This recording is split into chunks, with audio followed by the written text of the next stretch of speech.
Okay, I'm back. I'm just finishing. The first sheet made 12 donuts. This is going to make a little bit more. We're just finishing cutting out. And if you don't have round or you don't want to make round, if you have other cookie cutters, you can definitely use those. Just make sure to rip a little bit of an air hole out of the middle. I have done this where you have it where you don't rip out the middle, and the problem is they get a little bit too puffy. So once you've used all of your dough, basically what you're going to do is start all over again. Just take your dough, give it a little bit of a knead, and again with your thing, you're going to roll it back out. And it'll get smaller and smaller. And as I was saying, these are great for the morning time to have with a cup of coffee before you go to work, or on a nice Sunday if you have children, you can definitely make these. These are great afternoon snacks.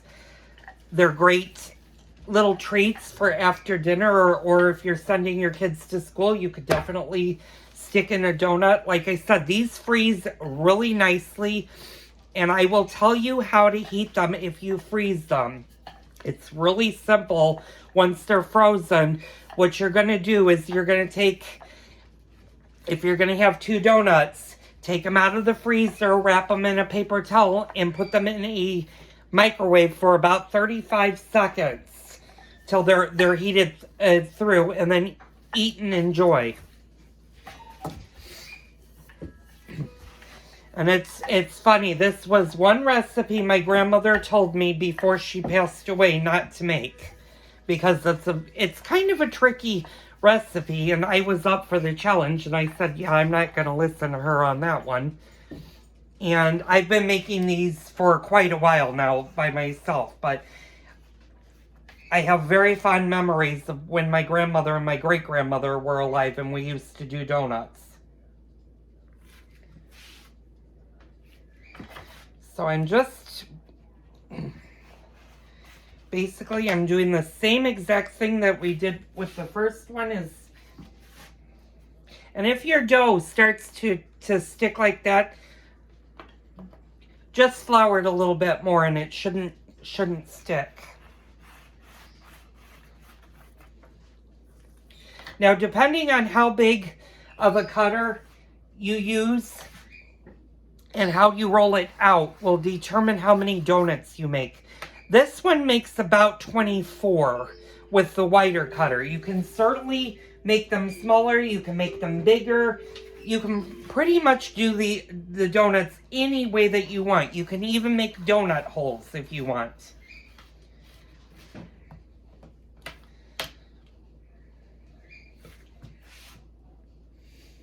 And you might be wondering, well, there is alcohol in these. Well, we're going to be frying these. So once you fry them, the alcohol taste is not going to be in the donuts. It's not going to get your kids drunk. You only put a tablespoon of whiskey in the dough.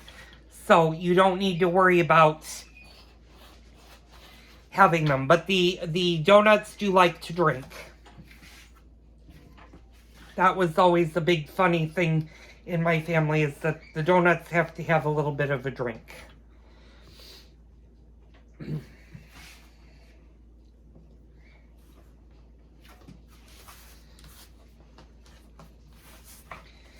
And again, what you're going to do is when you get down to the end is you're just going to roll this again. And these will puff up, so you'll see the next step that I'm going to do will make these big. And so far I've got 2, 4, 6, 8, 10, 12, 14, 16, 18, 20, 22, 23. This is going to make 2 dozen donuts at least.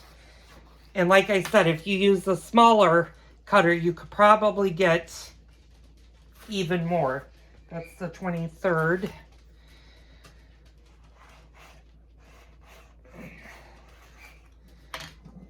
That's 24.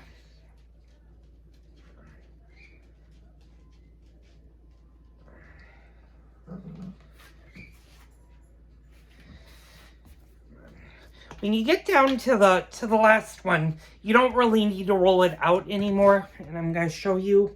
You just kind of need to pat it with your hand the best you can. And then just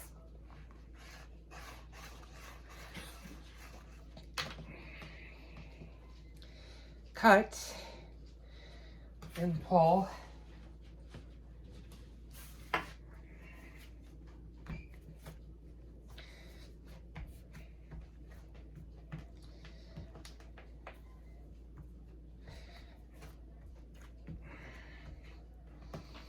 And if you want to be a little bit different, like this one, let's see if we can do a little heart-shaped one. No, that didn't make a heart.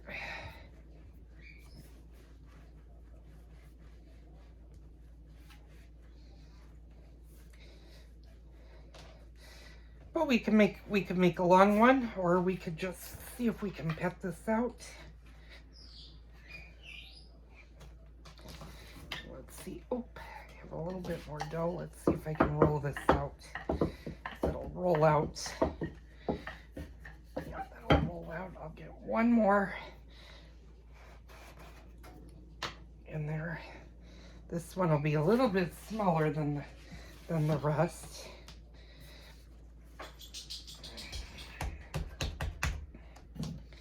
And this one might make a small little donut. Let's see if I can get one more out. And I can.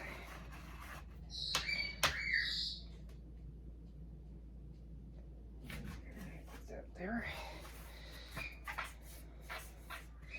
And this one I'm not going to be able to, so I'm just going to leave him whole. So this is how many donuts it made. It made 1.5 sheets. This sheet obviously is bigger than that. So we got 2, 4, 6, 8, 10, 14. We got 16 on this one and 12 on that one. That's 32 donuts. So that's what you need to do. Now, for this step, what I would suggest doing is just cover your sheets with clean cloths. You can use the same cloths that you used when the dough was rising, and just set these off to the side for the time being. And again, as always, make sure you clean up your mess.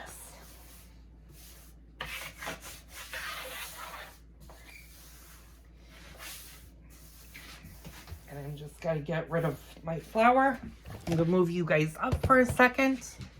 Throw my flour out. And I'm just going to go over the board. I'm actually going to put you in the deep fryer. And I'm going to show you guys what we do next with the deep fryer. This is when you start to get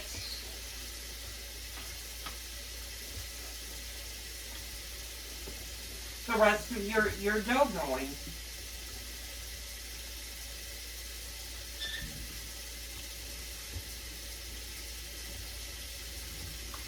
So I will be back in a second and show you what we're going to do. And just like that, I am back. Now, if you're not fortunate enough to have a fryer, you can do this on the stovetop. Again, you want to be careful, and I know I've done videos of frying meats.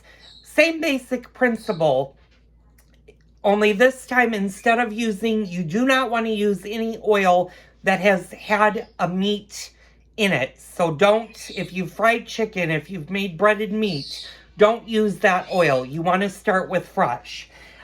I'm not going to use my big fryer today. I certainly could. I'm just going to use my grandmother's electric fryer. And what you want to do is you want to plug it in, and the donuts need to be fried at 350 degrees to 375 degrees. So I'm just going to turn this on to 375. And I'm going to go get the Crisco. I'm going to take you guys along. This time, instead of using a liquid shortening, you can actually go ahead and use Crisco. And if you really like this donut recipe, what you can do is after these are fried is save the oil, put it in your refrigerator. You can, if you use the entire Crisco, which we probably will do, you can certainly label it donuts, and that way that oil will be good for at least 2 to 3 to 4 batches of donuts before you need to get rid of it. Because oil, after time, the more it's used, the more rancid it can go. But you can definitely reuse Crisco. And what I'm doing is I'm going to be generous with the shortening, and I'll show you guys what we're doing. Is I'm just gonna put you guys down. You guys may not be able to see this. I'm gonna see how close we can get. Okay, that's about as good as I can get. And I'm gonna get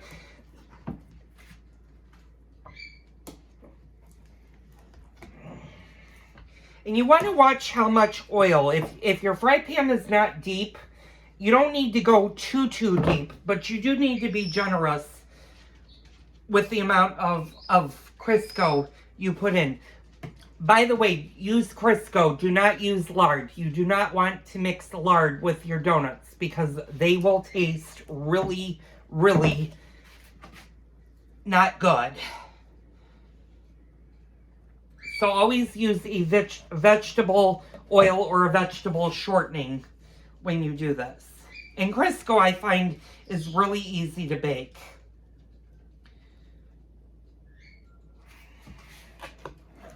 And I think we're going to be using this whole entire can of Crisco.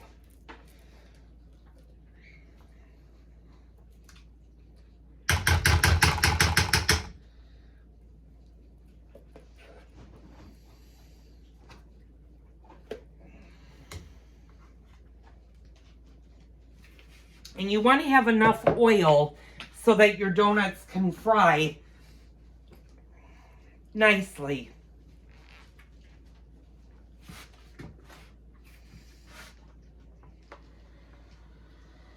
I'm going to move this over a little bit. And for the next part, it always helps to have 2 people in the kitchen. So eventually I'm going to call my husband up. And he's going to help me with the frying, because what you're going to do is once your donuts are fried, you're going to put them on a paper towel lined sheet.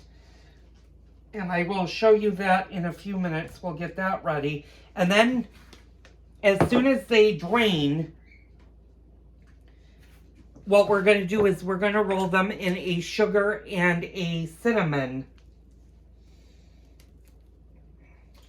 And like I said, that's optional. You can definitely have these plain. You could definitely omit the sugar and the cinnamon. You could do them in just sugar. Or you can roll them in powdered sugar. If you'd rather do powdered sugar donuts, you certainly can do this recipe with powdered sugar.